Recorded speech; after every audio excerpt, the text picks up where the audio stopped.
ഇഫ്താറിൻ്റെ സമയത്തോ അല്ലാതെ വൈകുന്നേരങ്ങളിൽ ചായയുടെ കൂടെ കഴിക്കാനായിട്ടോ തയ്യാറാക്കി എടുക്കാൻ പറ്റിയ നല്ലൊരു സ്നാക്കാണ്. എളുപ്പത്തിൽ തയ്യാറാക്കി എടുക്കാനും പറ്റും, അടിപൊളിയാണ്.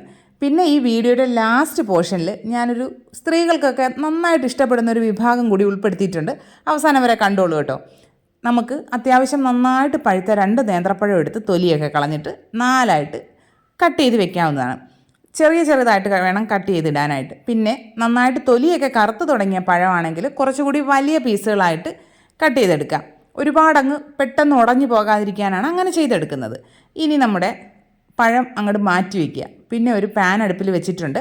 അതിലേക്ക് ഒരു 1.5 ടേബിൾ സ്പൂണോളം നെയ്യ് ചേർത്ത് കൊടുക്കുന്നുണ്ട്. ഇനി ഇതിലേക്ക് കുറച്ച് നട്ട്സും കിസ്മിസും ഒന്ന് ചേർത്ത് റോസ്റ്റ് ചെയ്തെടുക്കാം.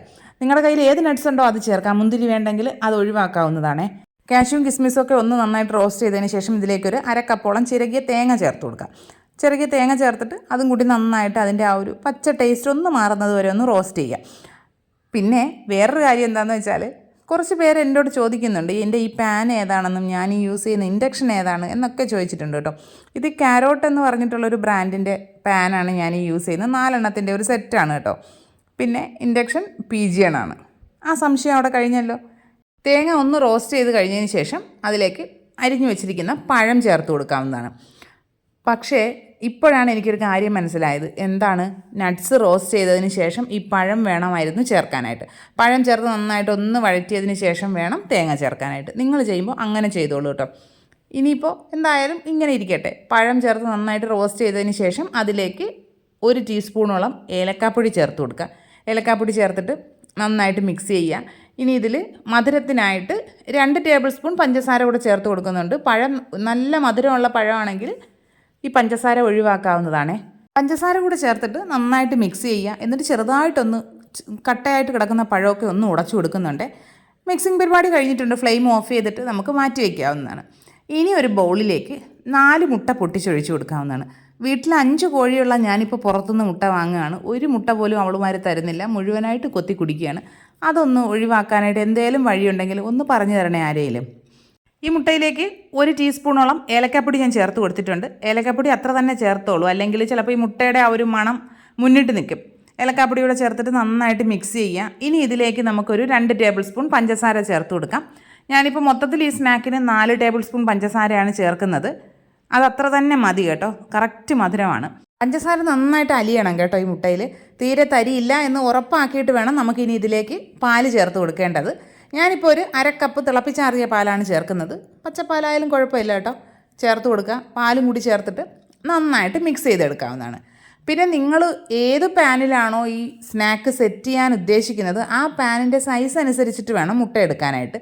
ഞാനിപ്പോൾ അത്യാവശ്യം വലിയൊരു പാനാണ് എടുക്കുന്നത്, അതുകൊണ്ടാണ് 4 മുട്ട എടുത്തിരിക്കുന്നത്. നിങ്ങൾ കുഞ്ഞ് സോസ് പാനിലൊക്കെയാണ് ചെയ്യുന്നതെങ്കിൽ 3 മുട്ടയൊക്കെ മതിയാകും കേട്ടോ. ഇനി ഇതിലേക്ക് നമുക്ക് കുറച്ച് ബ്രെഡ് വേണം. ബ്രെഡിനെ എടുത്തിട്ട് ഞാനിതിൻ്റെ സൈഡൊക്കെ ഒന്ന് കട്ട് ചെയ്ത് കൊടുക്കുന്നുണ്ട്. അത് ഈ വീഡിയോ എടുക്കുന്നത് കൊണ്ട് മാത്രമാണ് കേട്ടോ അങ്ങനെ ചെയ്യുന്നത്. സൈഡ് ഭാഗം കളയേണ്ട കാര്യമില്ല, അത് നമുക്ക് ബ്രെഡ് ക്രംസ് ഉണ്ടാക്കാനായിട്ട് എടുക്കാം. ഏകദേശം ഒരു 10 സ്ലൈസ് ബ്രെഡോളം ഞാൻ ഉപയോഗിച്ചിട്ടുണ്ട്. ഇനി നമുക്കിത് സെറ്റ് ചെയ്ത് തുടങ്ങാം. ഞാൻ എന്താ ഇപ്പോൾ ഈ പാനിലാണ് സെറ്റ് ചെയ്യുന്നത്. അതിനായിട്ട് ആദ്യം ആ പാനിലേക്ക് നന്നായിട്ട് നെയ്യൊന്ന് ബ്രഷ് ചെയ്ത് കൊടുക്കുന്നുണ്ട്. ആ സൈഡിലേക്കുമൊക്കെ നന്നായിട്ട് ബ്രഷ് ചെയ്ത് കൊടുക്കുക. എന്നിട്ട് ഓരോ സ്ലൈസ് ബ്രെഡ് എടുത്ത് നമ്മുടെ മുട്ടയുടെ മിക്സിൽ ഡിപ്പ് ചെയ്യുക. ഇതുപോലെ പാനിലായിട്ട് അടുക്കി കൊടുക്കുക. സൈഡിലേക്കും ചെറുതായിട്ടൊന്ന് കയറി നിൽക്കുന്ന രീതിയിൽ വേണം നമ്മൾ ബ്രെഡുകൾ സെറ്റ് ചെയ്ത് കൊടുക്കാൻ. തീരെ സ്പേസ് ഉണ്ടാവാൻ പാടില്ല. എല്ലാ സ്പേസും കവർ ചെയ്തിട്ട് വേണം ഒരു ലെയറായിട്ട് ബ്രെഡ് വെക്കാൻ. ഇനി അതിന് മുകളിലേക്ക് ഒരു 1/4 ഭാഗത്തോളം നമ്മുടെ പഴത്തിൻ്റെ കൂട്ടുണ്ടല്ലോ അത് വെച്ച് കൊടുക്കുക. എന്നിട്ട് അതിന് മുകളിലായിട്ട് വീണ്ടും ബ്രെഡ് ഇതുപോലെ ഈ മുട്ടയിൽ മുക്കിയിട്ട് കവർ ചെയ്യുക. ബ്രെഡ് പകുതിയായിട്ട് മുറിച്ചൊക്കെ എല്ലാ പോർഷനും കവർ ചെയ്തതിന് ശേഷം ബാക്കി വരുന്ന നമ്മുടെ മുട്ടയുടെ മിക്സ് ഇതിന് മുകളിലേക്ക് ഒഴിച്ചു കൊടുക്കുക. ഒഴിച്ചു കൊടുത്തതിന് ശേഷം നമ്മൾ നേരത്തെ കുറച്ച് പഴത്തിൻ്റെ ഫില്ലിങ് മാറ്റി വെച്ചിട്ടുണ്ടല്ലോ അത് ഇതിന് മുകളിലേക്ക് ഇട്ട് കൊടുക്കുക. അത് മുഴുവനായിട്ട് ഇതിന് മുകളിലേക്ക് ഇട്ടതിന് ശേഷം, എൻ്റെ കയ്യിൽ കുറച്ച് കറുത്ത എള്ളം ഉണ്ടായിരുന്നു, ഞാൻ അതുകൊണ്ട് അത് ഇടുന്നു. നിങ്ങളുടെ കയ്യിൽ കരിഞ്ജീരകം ഉണ്ട്, അതിൻ്റെ ടേസ്റ്റൊക്കെ ഇഷ്ടമാണെങ്കിൽ അത് ചേർക്കാവുന്നതാണ്. അതും കൂടി ചേർത്തിട്ട് ഒരു സ്പാച്ചുല വെച്ചോ അല്ലെങ്കിൽ നമ്മുടെ കൈ വെച്ചായാലും മതി, നന്നായിട്ട് ഇതൊന്ന് അമർത്തി കൊടുക്കുക. അമർത്തി അതിലേക്കൊന്ന് പ്രസ് ചെയ്ത് സെറ്റായി ഇരിക്കുന്ന രീതിയിലേക്ക് വെച്ച് കൊടുത്തതിന് ശേഷം നമുക്കിതിനെ അടച്ച് വെക്കാം. ഞാൻ പഴയ ഒരു ദോശത്തവ അടുപ്പിൽ വെച്ചിട്ട് നന്നായിട്ട് അത് ചൂടായിരിപ്പുണ്ടേ. അതിന് മുകളിലേക്കാണ് ഇത് വെച്ച് കൊടുക്കുന്നത്. ഒരിക്കലും നമ്മളിത് ഡയറക്റ്റ് ഫ്ലെയിമിൽ വെച്ച് കുക്ക് ചെയ്യരുത്, പെട്ടെന്ന് അടിഭാഗം അങ്ങ് കരിഞ്ഞു പോകും. ഞാനിപ്പോൾ ഒരു ലോ ടു മീഡിയം ഫ്ലെയിമിൽ ആണ് വെച്ചിരുന്നൊരു 15 മിനിറ്റ് ആയപ്പോഴേക്കും കുക്കായിട്ടുണ്ട്. നമുക്ക് തൊട്ട് നോക്കുമ്പോൾ അതിൻ്റെ ആ ഒരു ഈർപ്പം ഒന്നും തീരെ ഇല്ല എന്ന് ഉറപ്പാക്കിയതിന് ശേഷം നമുക്ക് സൈഡൊക്കെ ആ സ്പാച്ചുല വെച്ചിട്ട് ഒന്ന് വിടുവിച്ചതിന് ശേഷം വേറൊരു പാനിലേക്ക് കമിഴ്ത്തി കൊടുക്കാവുന്നതാണ്. വേറൊരു പാൻ വെച്ചിട്ട് ഇതിനെ സൂക്ഷിച്ചൊന്ന് കമിഴ്ത്തി എടുത്താൽ മതിയാകും. പാനിലൊന്നും തീരെ പറ്റി പിടിച്ചിട്ടില്ല, കരിഞ്ഞിട്ടില്ല, ഒന്നും ചെയ്തില്ല. ഈ സ്നാക്ക് ആ പഴയ തവയുടെ മുകളിൽ തന്നെ ഈ പാനോട് കൂടി അവിടെ വെച്ചിരുന്നാൽ മതി. കുറച്ച് സമയം അങ്ങനെ ഇരിക്കുമ്പോൾ തന്നെ അത് നന്നായിട്ട് ആ മുകൾ ഭാഗം കൂടി ഒന്ന് ഡ്രൈ ആയി കിട്ടും. ഇനി നമുക്കിതിനെ ചൂടോടുകൂടി കട്ട് ചെയ്ത് കഴിക്കാവുന്നതാണ്. അടിപൊളി ടേസ്റ്റാണ് കേട്ടോ. നമ്മൾ ഒരിക്കലും പ്രതീക്ഷിക്കുന്ന ഒരു ടേസ്റ്റേ അല്ല, അത്രയ്ക്ക് നല്ല അടിപൊളിയാണ്. എല്ലാ കൂട്ടുകാരും ട്രൈ ചെയ്ത് നോക്കണം. ഞാൻ കഴിഞ്ഞ ദിവസം ഇഫ്താറിന് ഉണ്ടാക്കിയതാണ്, അടിപൊളിയായിരുന്നു കേട്ടോ. ബ്രെഡാണ് നമ്മൾ യൂസ് ചെയ്യുന്നതുള്ളത് കൊണ്ട് ചൂടോടുകൂടി കഴിക്കുമ്പോൾ നല്ല സോഫ്റ്റ് ആയിരിക്കും കേട്ടോ. ചെറുതായിട്ടൊന്ന് തണുത്ത് കഴിയുമ്പോൾ ചെറുതായിട്ടൊരു കട്ടി ഉണ്ടാവും, അത്രയേ ഉള്ളൂ, വേറെ ഒരു കുഴപ്പമില്ല. അടിപൊളിയാണ്.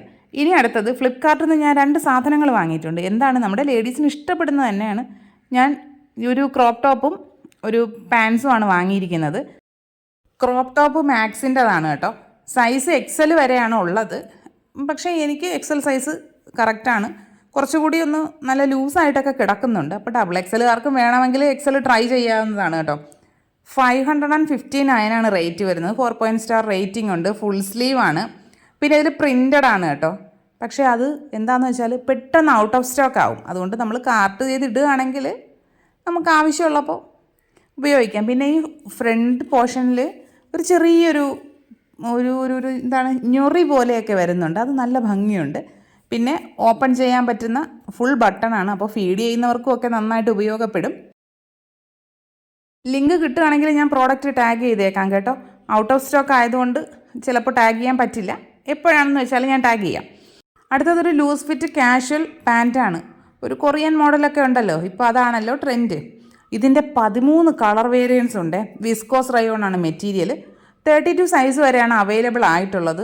പക്ഷേ എന്ത് ചെയ്യാനാണ്, 32 സൈസ് എനിക്ക് മാച്ച് ആവില്ല. എനിക്ക് കുറച്ചുകൂടി വലുത് വേണം.